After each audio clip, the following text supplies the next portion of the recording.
Estamos. ¿Me escuchan bien, verdad? ¿Se escucha Sí, bien? ¿Sí? Bueno. Entonces, en la articulación del hombro, en el hombro hay 5 articulaciones. En total, acá en el hombro nosotros tenemos 5 articulaciones. 5 articulaciones. Para que ocurra o para que se produzca realmente una articulación, ¿qué tiene que ocurrir? Tiene que ocurrir o se tiene que unir un hueso con otro hueso para que sea una articulación verdadera. Cuando no hay unión de un hueso con otro hueso, eso no es una articulación verdadera, se llama articulación falsa. Entonces, las articulaciones en el hombro, la primera articulación es una articulación que se llama articulación glenohumeral.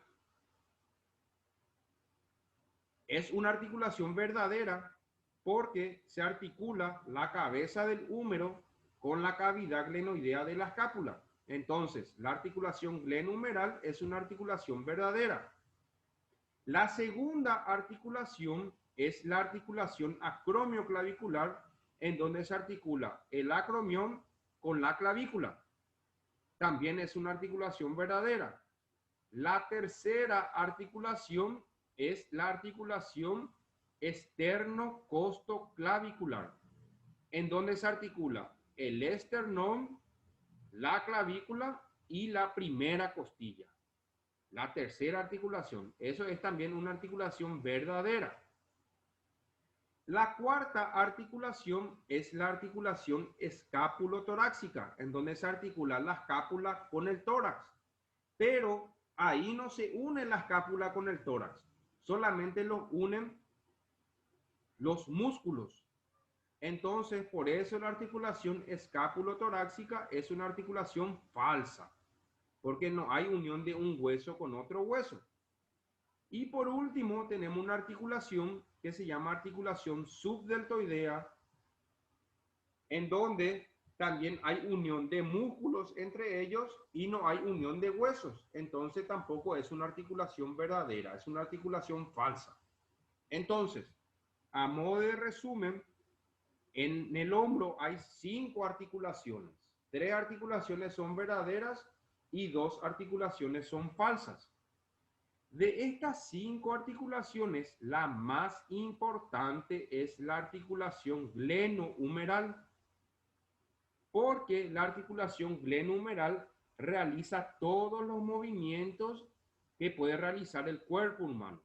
Flexión, extensión, aducción, abducción, rotación interna, rotación externa y la circunducción. Todos esos movimientos hace la articulación glenohumeral, pero esta articulación glenohumeral biomecánicamente está muy relacionada con las otras 4 articulaciones.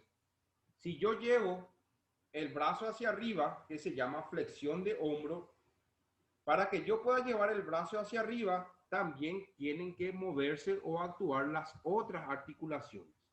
O sea, ¿qué quiere decir eso? Que las otras articulaciones actúan en conjunto con la articulación glenohumeral.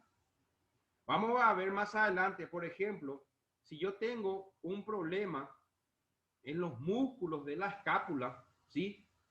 Tengo una debilidad de los músculos de la escápula, esa debilidad me puede producir patologías o lesiones de los músculos que se encuentran en el hombro.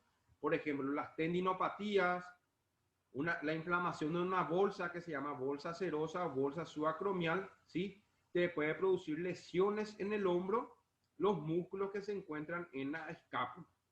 Por eso,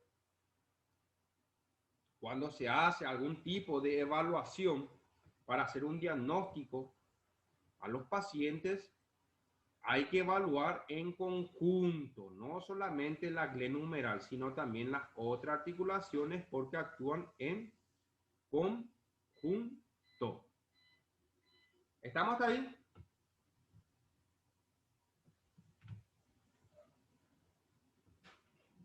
¿No hay luz? Sí, ¿puedo apagar? No. Voy a activar mi wifi o luego de mi teléfono. Sí, se fue.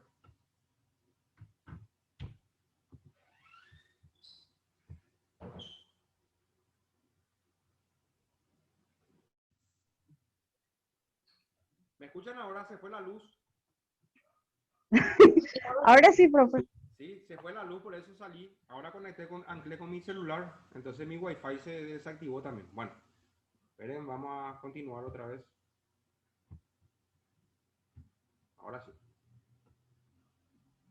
Se sorprendieron porque no escuchaban nada seguramente, ¿verdad? Se quedó congelado de repente Se quedó tu congelado. cara ahí. Bueno, entonces, ¿hasta ahí me entendieron bien? ¿Sí? Jessica, Sí, profe. Gabriela, ¿sí? ¿Sí? Bueno, entonces, Sí, profe. todas estas articulaciones actúan en conjunto, ¿sí? Pero de todas estas articulaciones, la más importante es la articulación glenohumeral. Entonces, hablando un poquito de esta articulación glenohumeral, la superficie articular tiene que haber en una articulación para que la articulación sea verdadera. La superficie articular en esta articulación es la cabeza del húmero más la cavidad glenoidea de la escápula, esto que está aquí. Toda articulación tiene un componente que se llaman componentes interarticulares, es lo que hay dentro de la articulación. ¿Cuál es el componente interarticular de la articulación glenohumeral? Primero tenemos el cartílago articular, la membrana sinovial, el líquido sinovial y una bolsita que se llama bolsa serosa. El cartílago articular. ¿Cuál es la función del cartílago articular, chicas y chicos? ¿Para qué funciona el cartílago articular?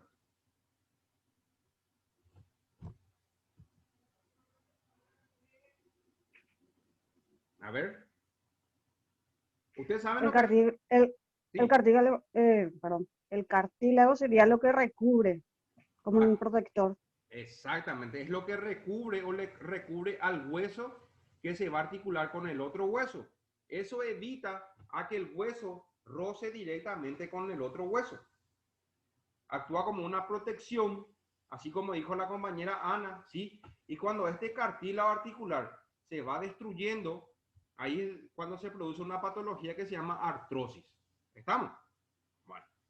Ahora tenemos la membrana sinovial. ¿Para qué funciona la membrana sinovial?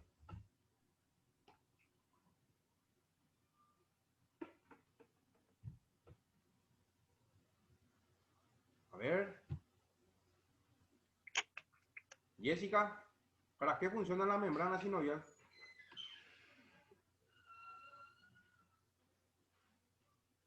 ¿No te acordás? ¿No? Habla, Jessica. Activa tu micrófono. No, profe, no me acuerdo. ¿No te acordás? A ver ahí, Jorge, Joana, Ninfa. ¿Para qué funciona el cartílago? Es la membrana sinovial. Bueno, la membrana sinovial es una membranita. Profe, Sí. te interrumpo. La membrana sinovial actúa como lubricante. Exactamente. Muy bien. Muy bien. La membrana sinovial es una membrana que se encuentra dentro de la articulación y lo que se encarga de producir es el líquido sinovial. Gracias a una célula que se llama sinoviocitos. La célula que se encuentra dentro de la membrana sinovial se llama sinoviocitos. Esperen, voy a anotar.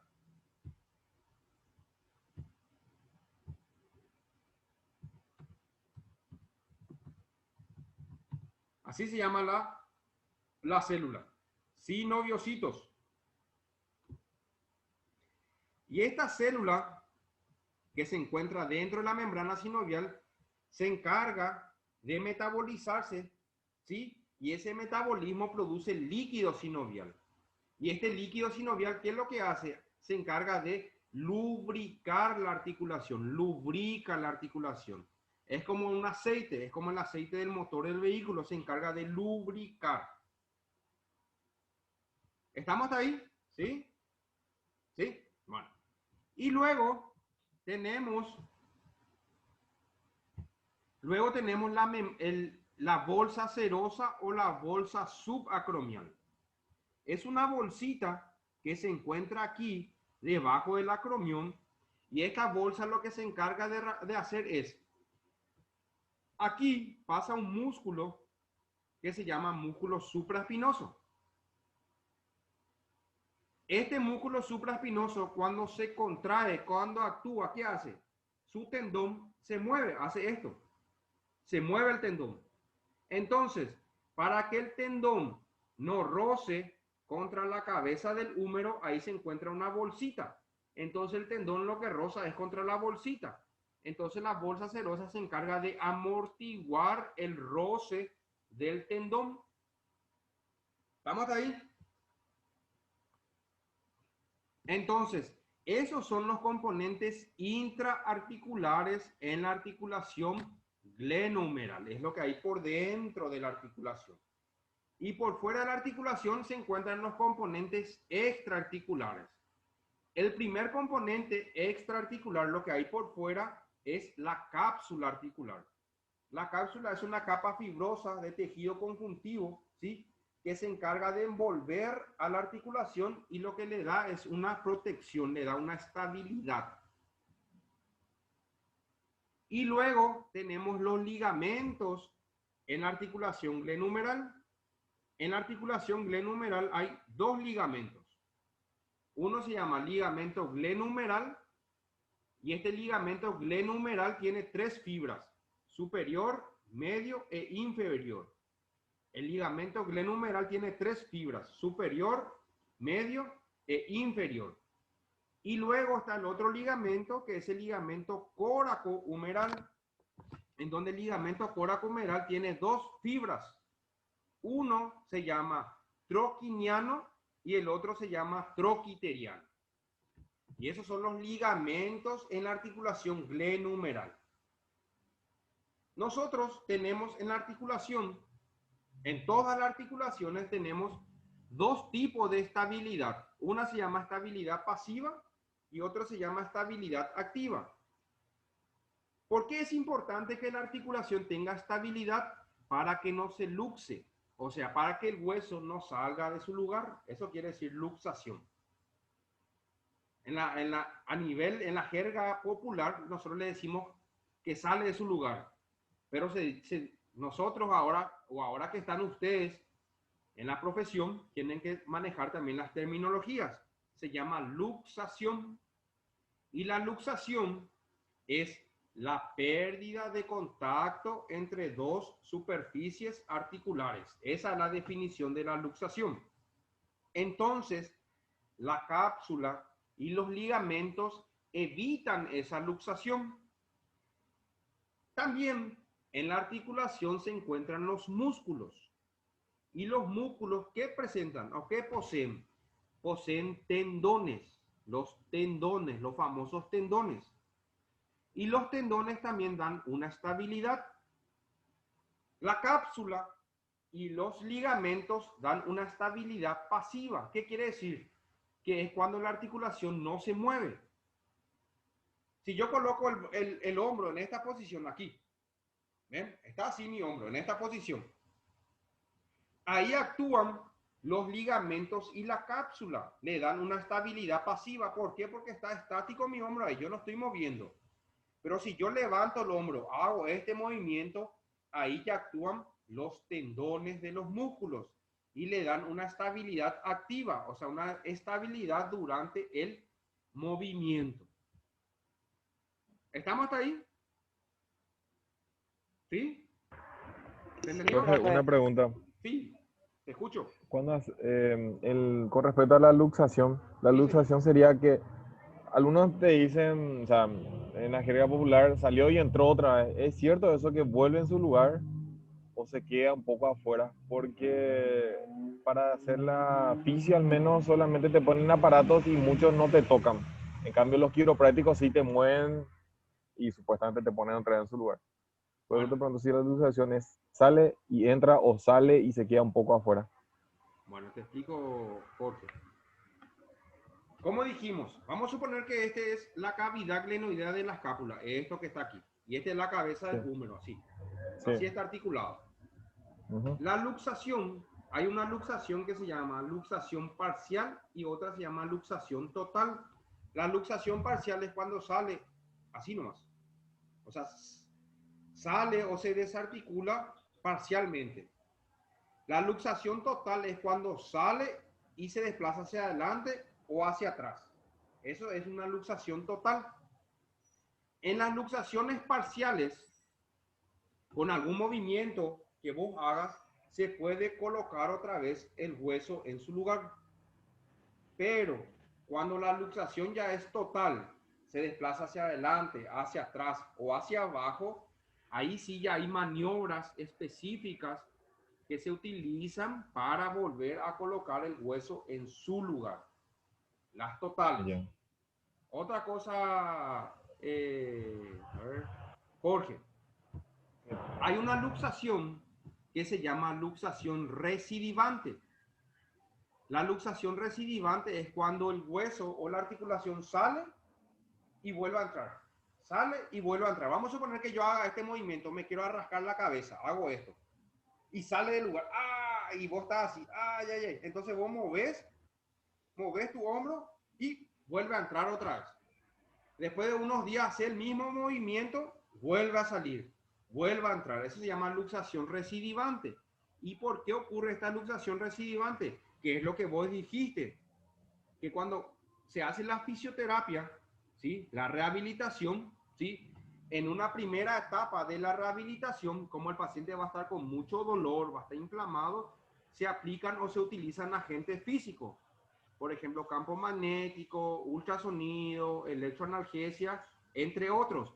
Pero una vez que pase ese cuadro agudo de dolor e inflamación, ya hay que fortalecer los músculos para darle otra vez estabilidad a la articulación. Bien. ¿Está, Jorge? Sí, súper bien. Gracias, pues. ¿Otra pregunta? ¿Se entendió bien? ¿Se entendió, profe? Eso es lo que generalmente es más común, siempre pasa en el tobillo o en la rodilla. Para los que sufrieron, por ejemplo, lesión de menisco y eso, generalmente.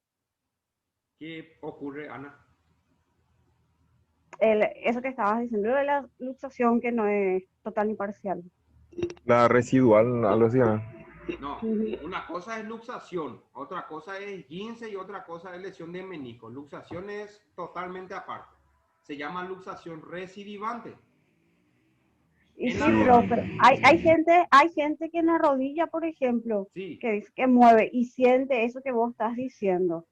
sí, sí, sí. Y eso es porque hay una inestabilidad en la articulación, porque los músculos no están bien fortalecidos. Ahí sí, eso sí, suele ocurrir. Muchas veces ocurre luego. Nosotros en la jerga de la fisioterapia, nosotros le llamamos a los fisioterapeutas que aplican muchos aparatos, le llamamos aparateros.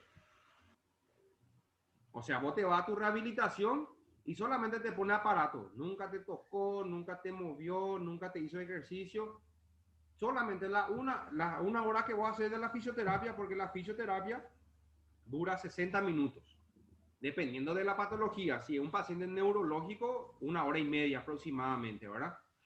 Así que esos son los famosos aparateros que nosotros le decimos.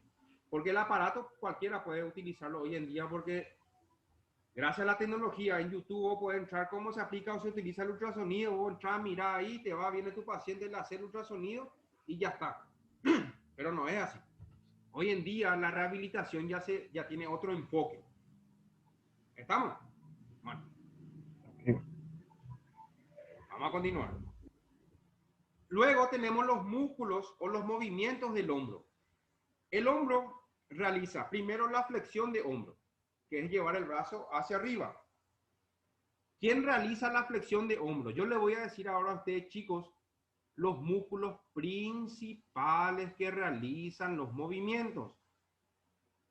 Hay también otros músculos que se llaman músculos accesorios que también ayudan al movimiento, pero yo le voy a decirle solamente los principales, porque hay muchos. Entonces, la flexión del hombro, que es llevar el brazo hacia adelante y hacia arriba, lo realiza el músculo supraespinoso, fibra anterior del deltoides y el córaco braquial. Esos son los tres músculos que realizan la flexión del hombro. La extensión del hombro, que es llevar el brazo hacia atrás, lo realiza el dorsal ancho, la fibra posterior del deltoides y el redondo mayor. Esos tres músculos. La abducción, que es llevar el brazo hacia arriba y hacia afuera, hacer esto, lo realiza el músculo supraespinoso y las fibras medias del deltoides. Luego tenemos la abducción, que es llevar el brazo hacia adentro. La abducción lo realiza un músculo que se llama pectoral mayor. La rotación interna lo realiza un músculo que se llama subescapular. Y la rotación externa lo realiza el músculo infraespinoso y redondo menor. Y la suma de todos esos movimientos, si yo hago como un círculo, esto se llama circunducción, que es la suma de todo. Y ahí actúan toditos los músculos. ¿Estamos ahí? ¿Sí? Bueno, ¿ustedes se acuerdan cuáles son los músculos del manguito rotador? Son músculos importantes en el hombro. Supraespinoso, infraespinoso, redondo menor y subescapular. Subescapular, muy bien. ¿Quién dijo eso? ¿Quién vos sos? Joana Torres. Joana, muy bien, Joana. Falta uno. Te dije todo, profe. Supraespinoso, infraespinoso, redondo menor y subescapular. Hay un músculo que hoy en día se le considera manguito rotador también. A ver si te acordás. Está bien lo que Eso me no dijiste. sé. Genial. Pero hay uno más, por si alguien se acuerde.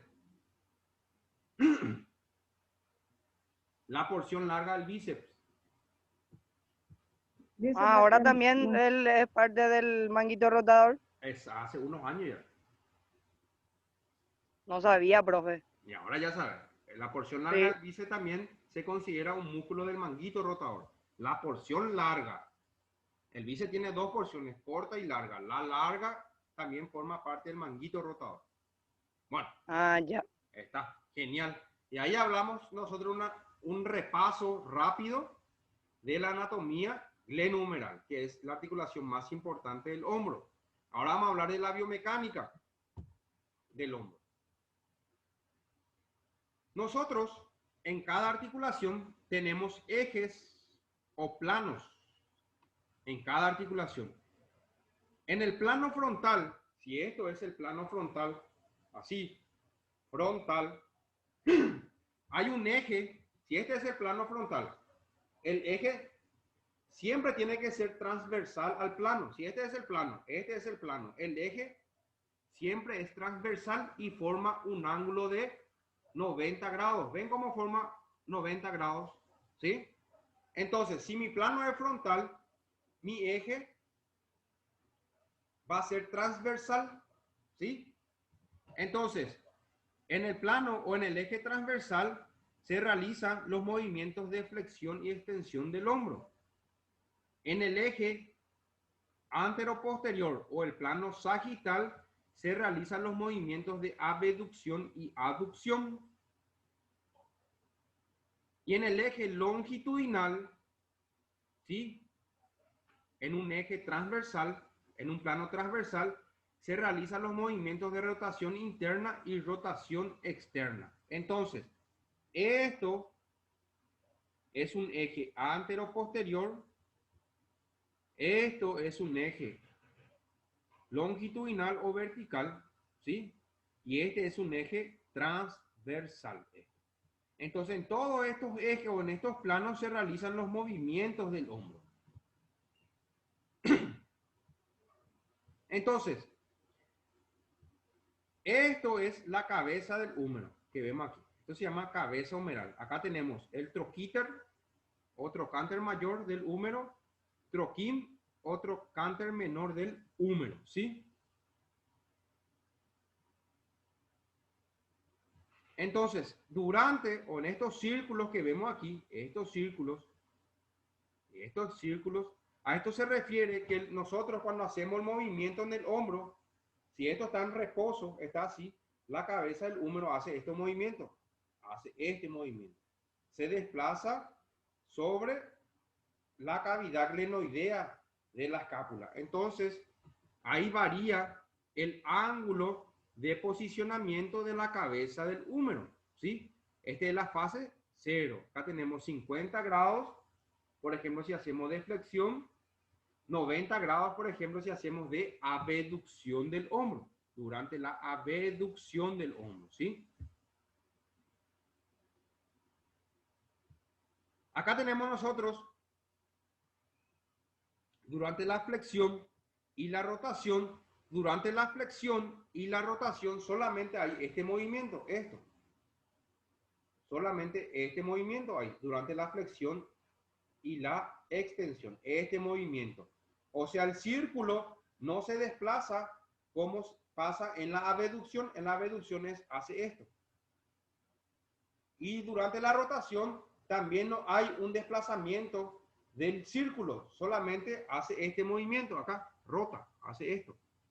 Siempre está en contacto con la cavidad glenoidea, pero durante la abducción se pierde el contacto entre la cavidad glenoidea y la cabeza del húmero. Entonces, como nosotros habíamos hablado, hay estabilizadores, ¿sí? Tenemos los estabilizadores estáticos o pasivos y los estabilizadores dinámicos o activos. Acá, por ejemplo, nosotros vemos esto. Este es el labrum, ¿sí? De la cavidad glenoidea, en donde se articula la cabeza del húmero aquí. Entonces, los estabilizadores estáticos tenemos los ligamentos coracohumeral, glenohumeral, el labrum, esto que está aquí adentro de la cavidad glenoidea, y la cápsula articular. En cambio, los estabilizadores dinámicos o activos son todos los músculos. Todos los músculos son estabilizadores activos. Toditos los músculos que yo le dije en el hombro son estabilizadores activos, ¿sí? Acá, por ejemplo, nosotros podemos observar, este es el acromión, este es la apófisis coracoides de la escápula. Acá.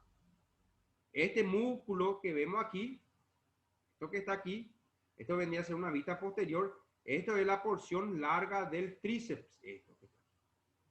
¿Ustedes en anatomía llegaron a hablar sobre origen, inserción, inervación de los músculos? ¿Sí? Muy poco dimos eso con la profe Gloria, pero sí se habló. Se habló un poquito. Sí. Bueno, yo ahora, como les dije, en la plataforma el lunes lo más seguro que voy a alzar un trabajo para que puedan hacer, y lo más seguro que voy a pedirles que investiguen el origen, la inserción y la inervación de los músculos del hombro que les dije, ¿sí? Le voy a hacer en Word, le voy a hacer y ustedes me van a desarrollar.